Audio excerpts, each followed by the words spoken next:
Media বলে যে মুসলিমরা চরমপন্থী। আমি বলি হ্যাঁ, আমি একজন চরমপন্থী।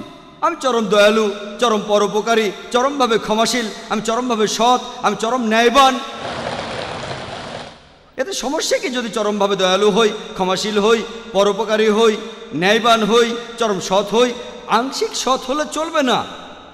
আপনার যখন লাভ হবে তখন সৎ, আর যখন কোনো লাভ হবে না তখন আপনি সৎ হবেন না।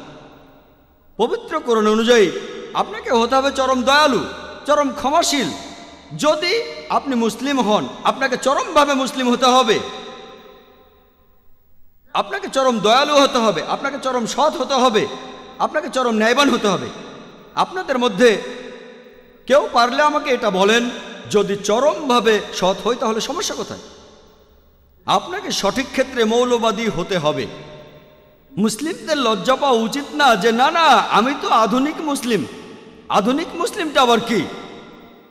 কথা হলো আপনি ইসলাম মানেন কি মানেন না।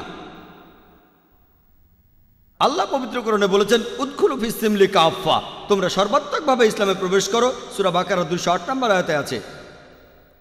আংশিকভাবে ইসলাম ধর্ম পালন করতে পারবেন না, পুরোপুরি ন্যায়বান হতে হবে, পুরোপুরি সৎ, চরমভাবে সৎ।